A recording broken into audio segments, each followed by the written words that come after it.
ó, tá vendo? Conseguimos dentro do tempinho. Legal. Tá vendo? Certinho. Parabéns. Obrigada.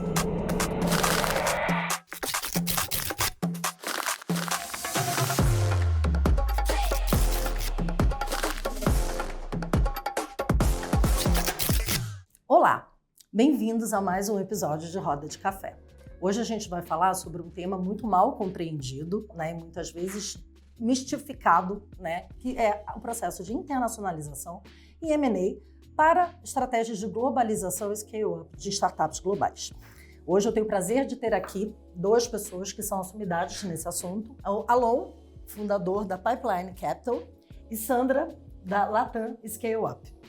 Vamos falar então qual é a importância desses dois processos dentro da construção de startups globais. E falando disso, queria ouvir um pouquinho de vocês para começar, né, a aquecer, né, o porquê que dentro do Brasil, qual é a importância para as startups brasileiras pensarem, né, de uma maneira um pouco mais antecipada no processo de expansão global e por que, pergunta segunda, que a gente não tem tantos casos de startups globais no Brasil. Alon, queria ver um pouquinho da sua perspectiva nesse assunto. Claro. Eu vou começar pela sua segunda pergunta, Claro. que eu acho que ela tem a ver com a cultura brasileira. Desde a época da nossa colonização. Aqui é uma colônia de exploração, né? E foi colonizada por portugueses, né? Então, isso está enraizado na cultura do povo, o próprio idioma que a gente fala, a própria escassez em infraestrutura educacional. O ensino público tem uma grande dificuldade de ter uma segunda língua, um segundo idioma. Então, tudo isso corrobora para que não tenha um incentivo e uma mentalidade de um país exportador de serviços, né? Se você for comparar, por exemplo, com Israel, que é uma boa referência, Startup Nation, ele já tem educacionalmente a segunda língua ou até a primeira, que é o inglês, eles já nascem com isso, né? Eles já fazem, claro que é outra estatura de país, né? Mas já nascem com um pensamento global. Então, eu acho que, começando, eu acho que é isso, tem uma questão cultural, né? E o primeiro ponto é que também leva-se tempo. E leva-se um incentivo, né, do país em diversos aspectos, desde tributário, financiamento, crédito e assim por diante, né? Isso afeta enormemente qualquer país, né? Inclusive o Brasil. Mas eu acho que, você não me perguntou, mas eu já vou emendar, eu acho que as novas gerações já estão começando a ser, já estão despertando para isso, começam a ter referências, tem inúmeras referências no Brasil de multinacionais brasileiras, seja de tecnologia, seja que não de tecnologia, já ícones, né, ou pessoas que já viraram, claro, sempre referências financeiras, né, bilionários ou unicórnios, né, como o pessoal gosta de olhar com mais uma referência. Então, é o início, são gerações, né? A gente sempre tem a ansiedade e a expectativa de ser mais rápido em tudo. Sem dúvida nenhuma. Mas eu acredito que seja isso. E o que você acha, Sandra? Qual é a sua perspectiva? Eu concordo totalmente com a Alon, é uma coisa cultural, é um resultado de uma cultura, de muita espoliação, né? Os gringos vieram para cá, dominaram, tiravam as nossas riquezas, e nós nos acostumamos a ver sempre o que é de fora melhor. Então a gente se espera, meu sonho é ir para Paris, meu sonho é... E não vai para o Pantanal, não vai para a Amazônia, não vai para um monte de lugares maravilhosos que esse país tem. E a falta de contato com ambientes, pela própria distância do Brasil, da América Latina, claro, né, relegada a um continente de terceira categoria, vamos dizer assim, faz com que a gente ache que é muito mais difícil do que, na verdade, é difícil, mas é difícil expandir globalmente para qualquer cultura, para qualquer país, mas para nós parece que a gente não tem essa segurança, a gente prefere, vou ficar em casa, o mercado já é um pouco maior, eu me contento com o que tem, né? E aí vai se acomodando numa cultura que não estimula o próprio contato com o gringo, né? Alguém que pense diferente, etc. Então, a gente está muito encapsulado numa cultura ainda muito fechada. E isso se reflete na questão regulatória, na questão do próprio o governo como o grande indutor de desenvolvimento, e aí os empresários vamos dizer, aproveitando disso de certa forma e dando muito pouco. As elites locais dão muito pouco para a sociedade como um todo, né? Do ponto de vista privado, claro, mesmo. Então você vê uma situação que é uma situação que precisa ser rompida, porque nós, daqui a pouco, eu acho que essas novas gerações vão empurrar para uma mudança de comportamento, né?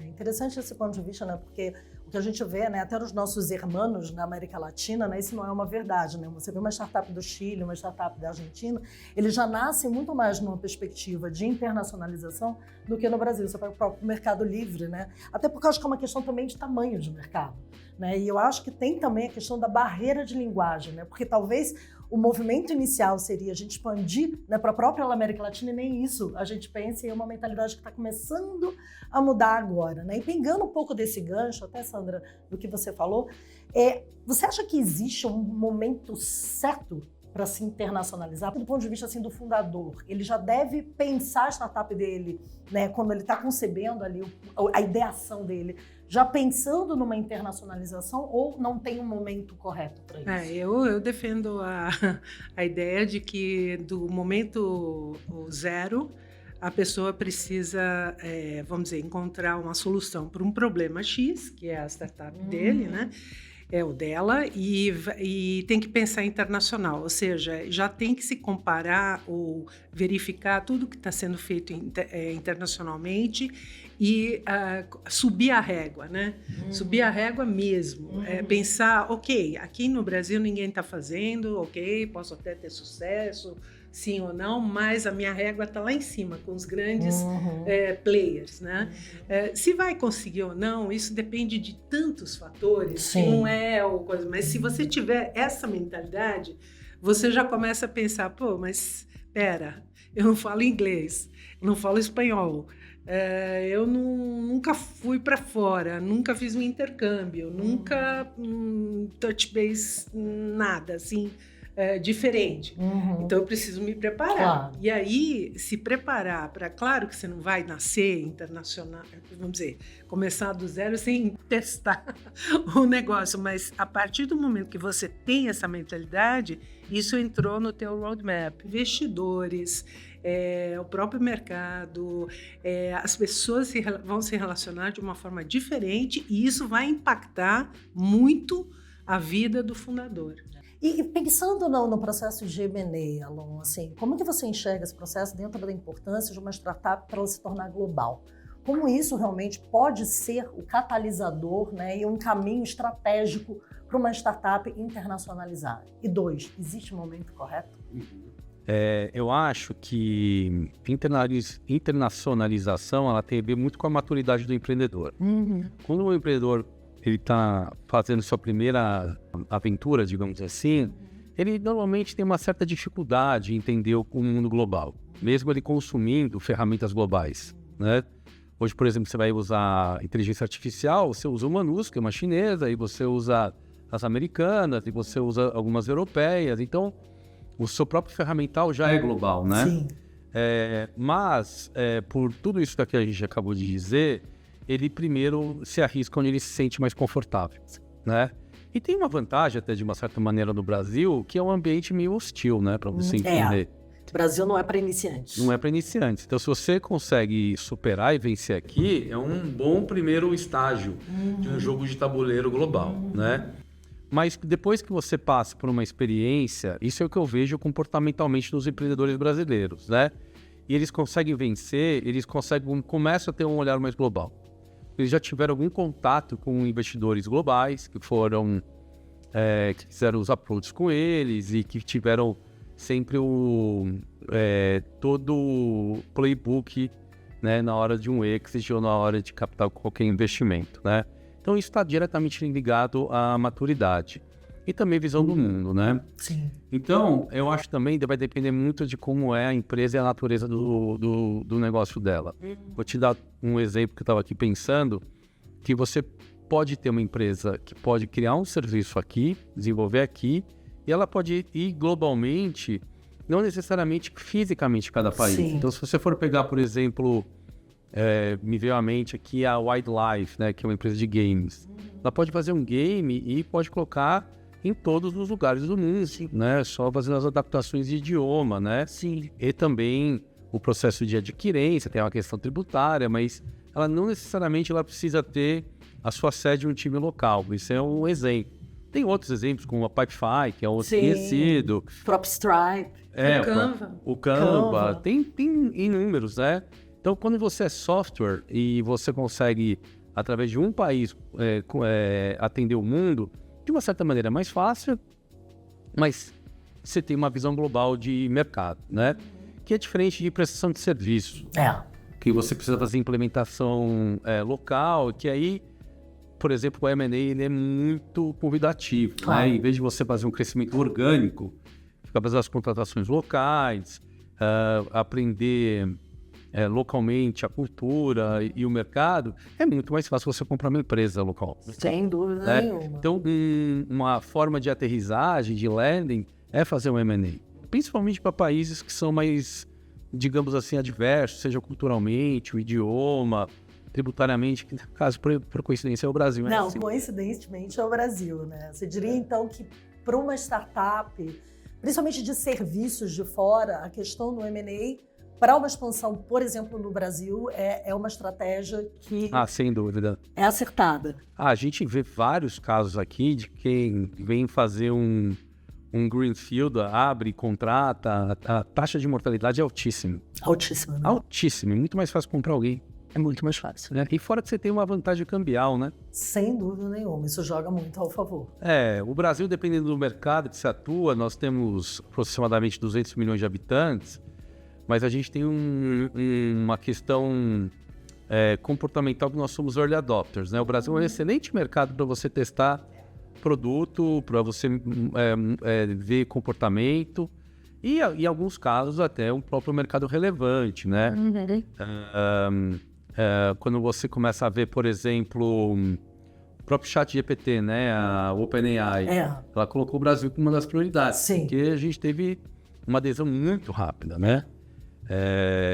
Então, no Brasil, de uma certa maneira, seja mercadologicamente, ou seja, em alguns mercados, mesmo tendo a barreira da moeda, ele é um mercado interessante. Outra coisa que tem muito importante por exemplo, na área de Deep Tech, você tem o efeito Latin America, né? Que você compra por 50% do valor de mercado as empresas.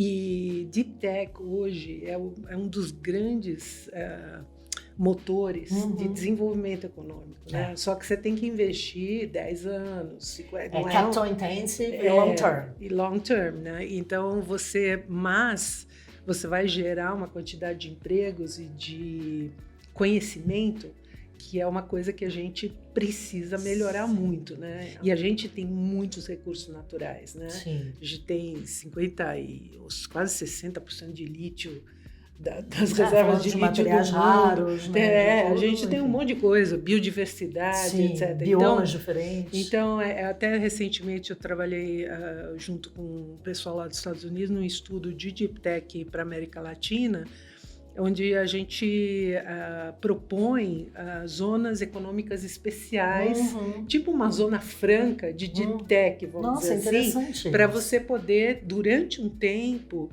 fazer com que esse mercado, para ele, flua dinheiro privado. Olha. E não só público, porque hoje está ao contrário do mundo, né? O Brasil, o governo investe mais em Deep Tech do que o capital privado. E tem que inverter essa equação, né? Porque depois, senão, você fica dependente de políticas estaduais. Exato. Então, você tem esse efeito América Latina, que é muito interessante e muito bom para quem vem de fora para fazer. Mas tem também a questão de... Quando eu trouxe o Waze para o Brasil, né? O Waze, ele chegou... Ele foi tateando o mercado e a gente foi enfrentando uma série de coisas culturais na pouca adesão do aplicativo, né? que nós tivemos que resolver. Claro. Depois é que a gente deu, aí quando a gente fez as parcerias estratégicas corretas, a gente deu um salto de qualidade na escala, né? Sim. E aí, bom, aí foi Aí e tal, foi. tudo bem. E o Brasil é muito isso, né? O começo é muito difícil, muito difícil. E aí depois, quando você pega a calha certa, ali vai que é uma beleza, né? Então eu tenho vários casos de... E é interessante desse tipo isso que você citou, né? Porque dentro de uma estratégia de internacionalização, né? Até o que o próprio Alan comentou, né? Que é o M&A, né, que é mais fácil muitas vezes você expandir para um outro país, já fazendo, dependendo do seu setor, já fazendo uma aquisição, né? Mas para você fazer essa aquisição, você precisa entender esse mercado primeiro. E aí entra justamente, né, a estratégia de internacionalização. Queria ouvir um pouco de você, Sandra, você que tem muita experiência nisso, né, até com casos incríveis como o Waze, né? Qual é a diferença realmente de uma estratégia, né, de um programa de internacionalização e um programa de turismo, né? Porque que é muito vendido aí dentro do mercado, que se vende para os executivos, se vendem para as startups, e que no final do dia são programas que não entregam muita coisa. Qual é a diferença entre realmente um programa para você fazer um market discovery ou testar um market fit, né, e um mero programa de turismo? Eu acho que tem fases e fases, né? Quando a startup ela está no começo, assim, da atividade dela, vamos dizer, está com 2, 3 anos, 5 anos, sei lá. Tá, ok, provou que tem market fit, etc. E ela vai para um programa de visita a Israel, visita aos Estados Unidos, sempre os mesmos, né? Não vão para a Índia, no né? O Brasil, então, é Portugal, né? Tudo é Portugal, Portugal, é porque é menos... a barreira de linguagem. Barreira menor. E aí, o primeiro, por exemplo, uma pessoa que nunca fez intercâmbio, nunca morou lá fora, etc. Eu acho que é interessante esse primeiro contato, mas ele é apenas a pontinha do iceberg, né? Então, é para você ter uma ideia, não é ali que você vai fechar negócio. Tem muita gente que vai, não, eu tenho 4 rodadas de negócio, eu vou fechar negócio. Não vai fechar, mesmo porque muitas vezes a pessoa não sabe nem se comportar na frente daquele gringo, não sabe, bate nas costas, dá uma palmadinha, tal, desde o comportamento físico até comportamento de saber o que dizer na hora certa no idioma daquela pessoa e ela te entender, né? Porque é uma coisa de comunicação. Então, e às vezes a proposta de mercado está tão desconectada do mundo, por isso que eu digo que é primeiro começar, que o cara ou tem que fazer um retrofit na empresa dele, ou então o outro não vai entender, não entende qual que é a vantagem disso. Então, muitas vezes eu vi em rodadas de negócio que a gente fez lá fora, né, na Inglaterra, né, onde eu tenho minha empresa, levando latino-americanos que a pessoa não se preparou, não faz aqueles pitches by the book, assim, que não... One size do not fit all. Não ornava, sabe? E aí é interessante, mas mesmo assim, acho que a experiência é muito interessante, porque ele volta com...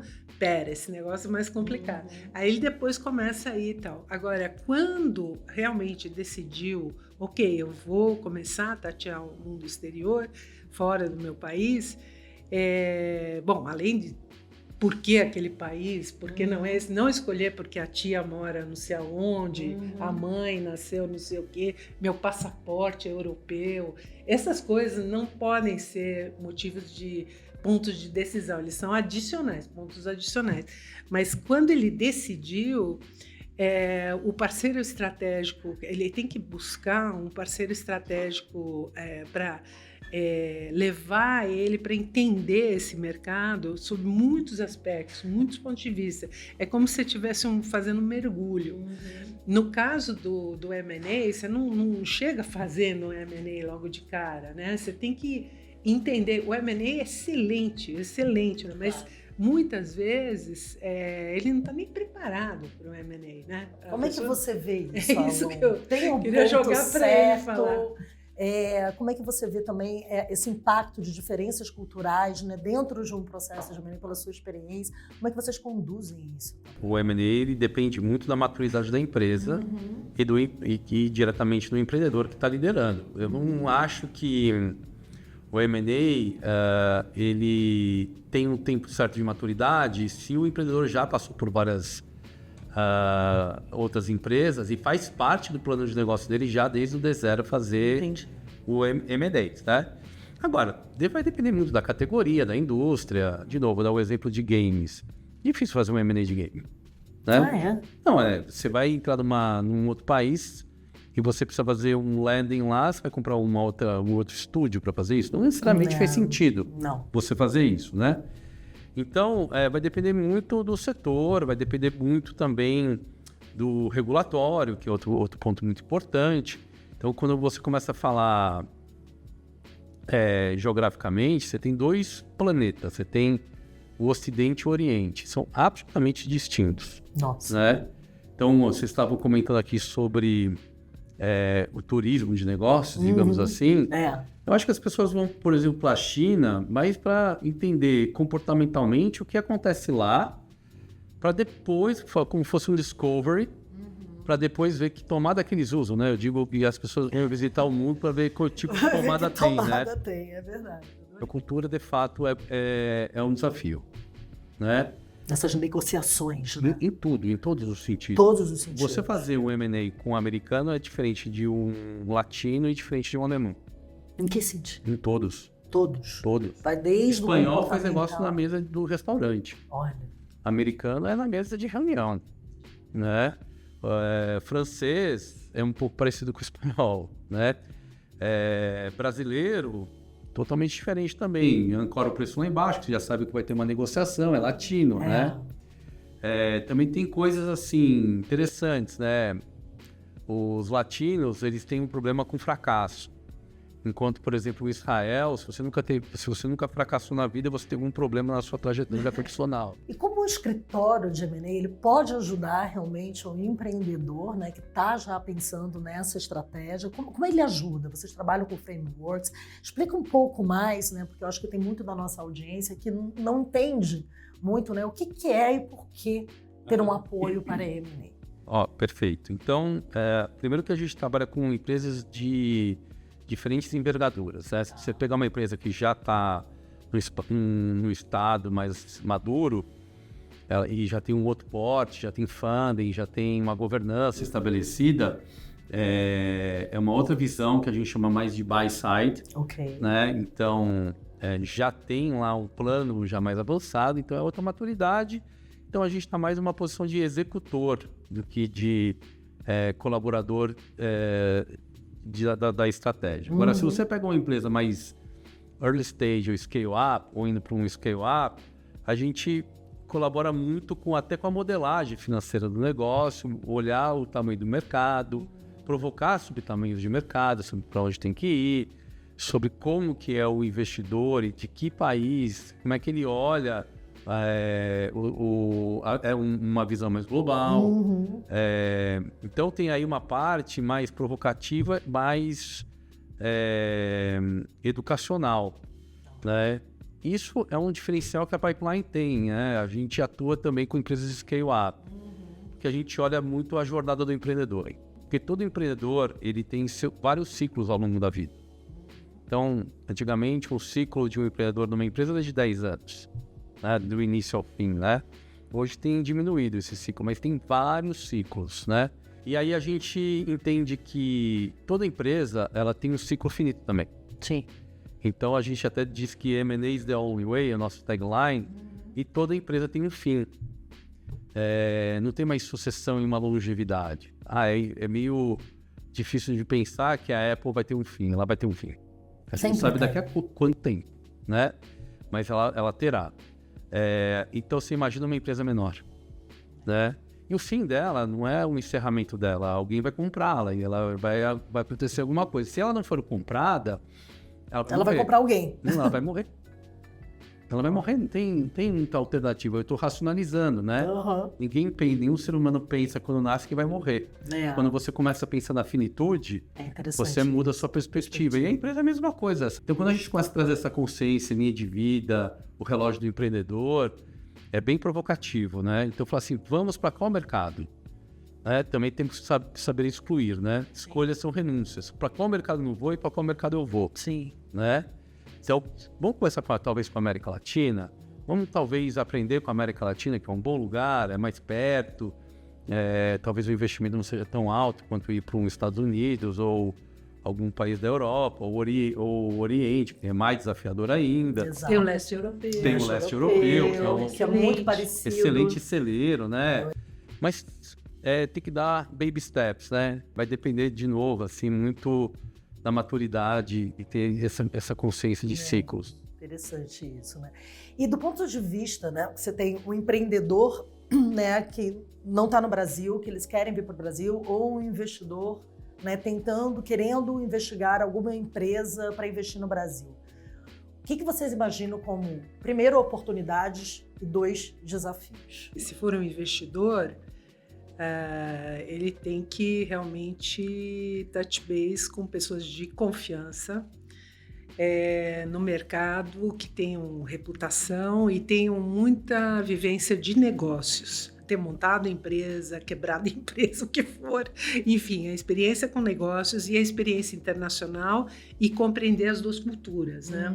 Então, essa ponte que se cria entre quem está aqui dando suporte para um alemão, para um americano, israelense, etc., tem que ser uma ponte que entende o outro lado, que é diferente, e a realidade da vida como ela é aqui no Brasil. O Brasil não é para beginners, é um país difícil, é um país complicado, as pessoas são sempre muito gentis, sempre dizem sim, mas só que não. Então, isso é muito... Eu estava falando com uma empresa que quer vir para o Brasil agora na área de saúde, e ela é da Espanha, só que nasceu na Inglaterra, a fundadora, e morou em vários países do mundo. Então ela falou, nossa, eu vim para uma visita de imersão, né? Que é e todo mundo achou o máximo a minha solução. Eu falei, eles sempre falam isso, mas só que não. Não é assim, tá? Você fechou alguma coisa adicional? Não, eles falaram que um dia vão me ligar, tal. Entendi. Então, isso quer dizer que não acharam o máximo, acharam caro, pode ser que acharam, não sei, precisamos estudar.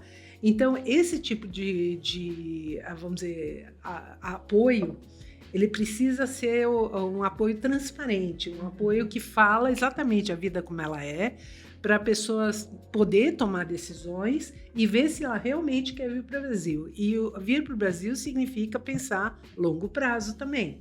Agora, tem que estar tudo muito transparente, muito fair, sabe? Não o investidor retirando o máximo que puder, baixando os preços, e também o brasileiro não subindo os preços absurdamente e achando que vai supervalorizar uma coisa que não tem. Então, existe uma distância entre esses mundos. Tanto nós não conhecemos o mundo de fora, quanto eles não conhecem o Brasil. Não conhecem mesmo. Então, assim, nós estamos fora do radar. Continuamos fora do radar. Estivemos no radar antes de 2020, um pouquinho, e agora saímos do radar por uns anos. Até achei que esse ano voltamos para o radar. Eu estava vendo muitos pedidos internacionais, mas já deu uma esfriada novamente. Então, porque tem muitas coisas internacionais, né? Trump, não sei. O momento é de policrises elevadas a 15ª potência. Não é isso? Então, assim, eu acho que é confiança, transparência, e também uma coisa também muito importante é dar autonomia para quem está te dando suporte aqui. Então, no caso do Waze foi muito interessante porque no caso o meu contraparte era o Uri Levin, né, que era um dos fundadores. Ele me dava uma total confiança e confiava nas coisas que eu falava vai embora, tá contigo aí, tá contigo. Porque ele falou, eu não entendo esse país, eu não compreendo, não dá tempo, e eu não tenho tempo de entender, esse que é o problema, que ele estava na internacionalização, e ele volta e meia tá aqui, né, dando palestras e tal. Agora ele conhece muito mais o Brasil, mas ele tinha uma coisa de dar autonomia e confiança que eu achei muito interessante, como foi com outros empreendedores aqui que a gente ajudou, e foram muito interessantes. Agora, cada um com as suas características. Né? No caso dele foi icônico, porque só tinha ele, os 4 fundadores. É o que a gente fala, né? O processo de internacionalização é sempre quase empreender de novo. Né? Não adianta você achar que você vai contratar um country manager, ele vai resolver sua vida, você não precisa nem botar o pé no país. Nem contrate um country manager no começo, então, não contrate, pelo amor de Deus. Então é bem isso, né? E dentro dessa pegada, Alon, assim, né? Voltando à questão justamente, né, do suporte que a Pipeline dá, né, para os empreendedores, para os fundadores, né, essa questão toda de realmente, quando você vai fazer essa expansão internacional, né, que seja do processo de M&A e tudo, mas como você proteger, né, como redução de risco mesmo, né, e você garantir que pelo menos você está num caminho minimamente certo. Uhum. Olha, você vai ter que ter um suporte, um amparo, seja por um escritório de M&A, por um assessor legal ou por uma empresa que faça esse soft landing. Isso é ganhar tempo e evitar problema. Se você não faz isso ou faz parcialmente isso, você vai ter problema. Isso é fato. Né? E aí você comentou um pouco sobre cap table, né, também. E uma das coisas que a gente enxerga muito é que quando a pessoa nunca fez uma internacionalização, ela vai para algum país muito forte e ela começa a fazer os seus programas de vesting, cliff e tal. E normalmente internacionalizar é capital intensivo, então você vai precisar de mais capital. Esse é um risco que você vai ser altamente diluído na sua jornada. Por mais que você imagina que você vai ter uma boa valorização e vai valer a pena no valor absoluto das suas ações que você vai ter, é um risco e você tem que estar muito mais bem iniciado com pessoas do seu lado. Exatamente, né? É bem isso. Agora, o que a gente está falando aqui são jornadas que aconteceram em outras épocas, sem tecnologia, né? Você sempre tem que ter pessoas experientes do seu lado, né? Na época das companhias das Índias Ocidentais, era a mesma coisa. Bom capitão, você chegava mais rápido, né? É verdade. Então é a mesma coisa, não mudou. Tem coisas do ser humano que continuam a mesma coisa. Cabelo branco é importante. Com certeza. Quem tem essa experiência do que já fez antes com casos importantes gera mais confiança, que a Sandra comentou. Tem valores que não existe tecnologia nenhuma que vai depreciar. E o que você imagina de mais oportunidade hoje que o Brasil tem? Né? O que é sexy hoje, do ponto de vista de vocês, para o Brasil? Você tem os recursos naturais, sem dúvida nenhuma, a Sandra mesmo comentou. Acho que finalmente a gente vai começar a juntar a tecnologia com recursos naturais, que antes só tinha tecnologia independente dos recursos. A gente está começando a falar sobre, nos recursos naturais, sobre biotecnologia, sobre saúde também. Deep Tech, que a Sandra também comentou, eu acho que a gente está entrando agora, principalmente com inteligência artificial, tudo que não for deep vai ser altamente depreciado e rápido de fazer, então vai ter mais barreira de entrada. Né? O Brasil teve poucas, vamos comparar com outros celeiros, Israel é um lugar que tem muito Deep Tech. Muito. Né? Porque tem um mundo acadêmico muito incentivado, né? Então isso tem muito a ver também com a estrutura educacional. Então o Brasil, ele tem talentos individuais e alguns polos individuais, mas ele não tem um programa estruturado como outros países. De conexão entre a academia e o negócio. Começa a ter alguns ensaios sobre isso. Até essa semana eu estava ouvindo o presidente falar sobre que ele não quer mais exportar recursos naturais, ele quer industrializar os recursos aqui, né? Finalmente a gente falou... Uma fala interessante. Sobre isso, né? Enfim, né? E a gente também tem várias outras indústrias sobre... Vou dar um exemplo até um pouco polêmico, os psicotrópicos, né? Então, o uso de cannabis, o uso de cogumelos e tal. Por exemplo, você pega um dos povos originários, a ayahuasca, né? Está sendo usado contra dependências químicas. Demência e assim por diante. Então, mas isso nasceu onde? Na América Latina, na Amazônia, né? Então tem muita coisa que o Brasil tem que está chamando muita atenção. Eu acho que eu adicionaria a infraestrutura, né? Acho que o Brasil já passou da hora de dar uma modernizada, né? Nossas estradas ainda não têm internet, não tem lá, enfim, tem várias coisas que a tecnologia... Conectividade, né? No campo, no norte. Então, conectar o Brasil de verdade, né? Tem várias áreas que realmente a parte de GovTech, por exemplo, modernizar ainda mais, muito mais, todo o serviço ao consumidor, né, ao usuário, cidadão. Então, isso para mim, tem tecnologia, tem coisa, é uma questão de decisão política. Claro.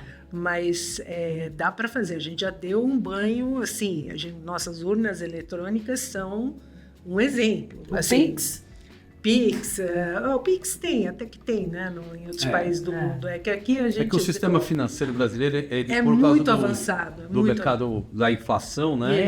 E o Banco Central brasileiro é uma das referências. Mas referências, a gente deu nó em pingo d'água. Inclusive, nós podemos exportar muito de fintechs, né, fora, porque assim, eu tenho empresa, por exemplo, nos Estados Unidos e na Inglaterra. Eu vejo no dia a dia as diferenças de facilidade do dia a dia, a gente vê. né? Agora, em compliance, os ingleses são mais.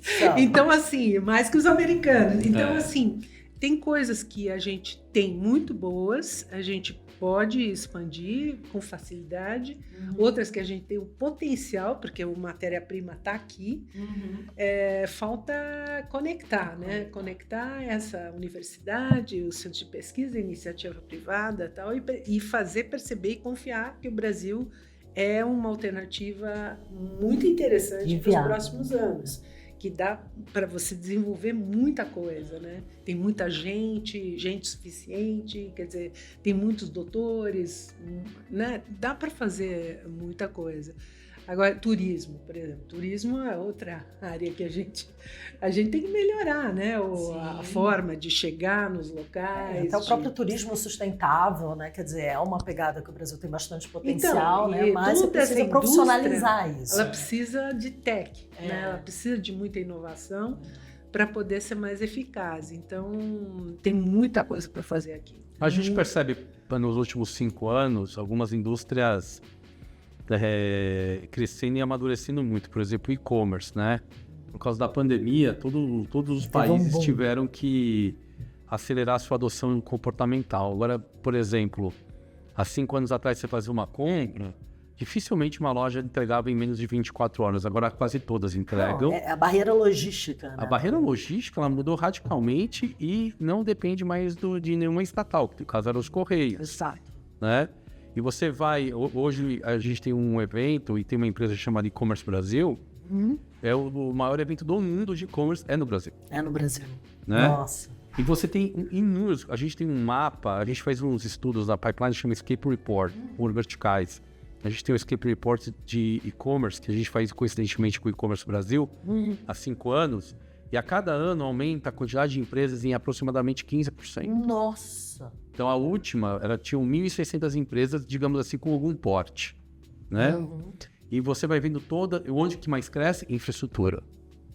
Sempre infraestrutura. E aí próprio pro negócio em si, né? Exato. E aumenta o número de empresas, porque tem suporte para você vê o próprio case da Bemol, né? A Bemol é um retail que está na região norte. Por que eles são tão fortes? Porque eles resolveram o problema do last mile ali de barco. Né? Então, quer dizer, é uma coisa que você está falando que é uma região alagada, né? Que você leva 6 horas, muitas vezes, para chegar de um ponto ao outro. Né? Então, quando você tem um varejista que ele resolveu, de certa forma, aquele problema, ele tem um asset na mão. Sim. Né? Que é uma coisa que poucas empresas conseguiram resolver isso, né? Então é interessante você pensar sempre nessa perspectiva de determinadas particularidades também, né? Que a gente está falando que parece um clichê, mas é verdade, né? Que existem vários Brasis dentro do Brasil. É um país continental, É um né? país continental, né? É um país com várias realidades diferentes, né? Então é por isso que, né, quando a gente fala até para as startups que participam dos programas da Start2, né, do German Accelerator, uma coisa é você fazer uma visita aqui em São Paulo, mas quando a gente tem a oportunidade de levá-los para conhecer o ecossistema de Manaus, ou o ecossistema do Sul, ou do Centro-Oeste, a cabeça deles faz assim, né? Porque você está dando uma outra perspectiva. Né? Falou assim, opa, pera lá. E até a decisão de quando você faz uma expansão no Brasil, talvez em que estado você começa. Né? Porque isso também, às vezes, é uma decisão estratégica. Ou você faz uma estratégia de M&A. Você acha que isso também toca nessa regionalização do Brasil? Acho que a gente tem feito bastante estudos sobre regionalização, porque a gente descobre quadriláteros muito avançados. Vou dar um exemplo para você. Esse ano a gente entrou muito forte em Bauru.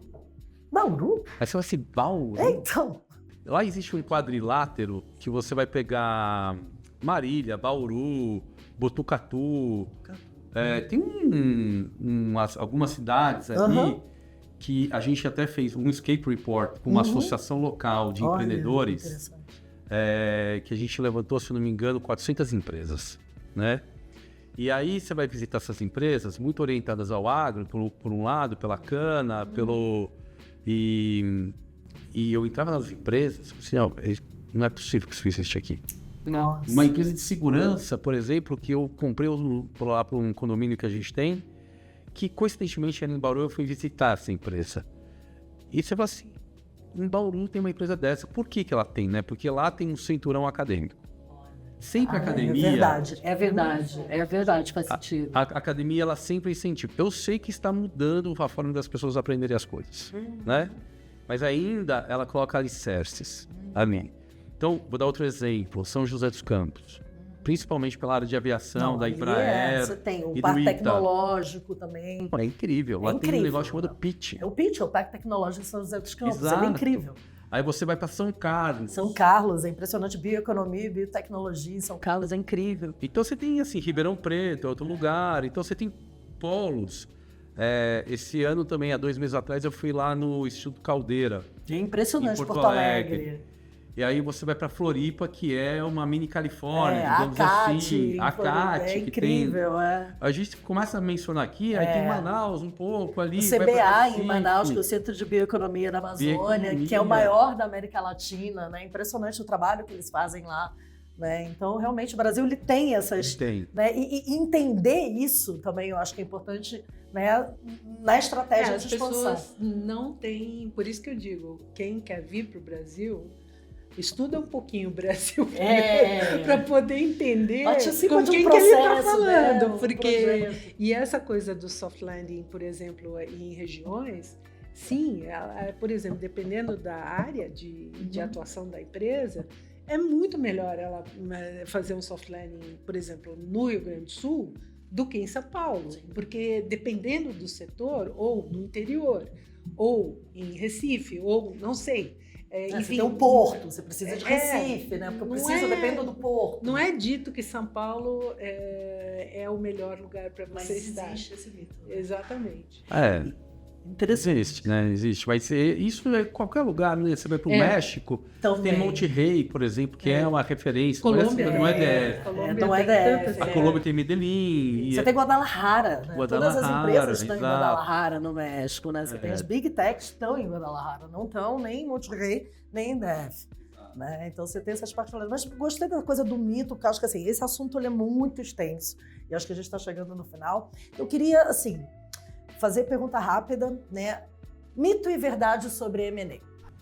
Um mito é que M&A é fácil de fazer, mas a verdade é que ele é a prosperidade. Essa é a verdade. Lindo. Adorei. Mito e verdade sobre internacionalização, soft landing. Também. É um mito que seja fácil. Não é fácil, é demorado, não é rápido, é demorado e exige um baita esforço dos fundadores, enfim. A verdade é que vale a pena com certeza. Sua empresa ser internacional, ter a mentalidade internacional, mesmo sendo local, coloca ela num patamar diferente. Tenho certeza disso. Maravilha, eu acho que a gente conseguiu de novo.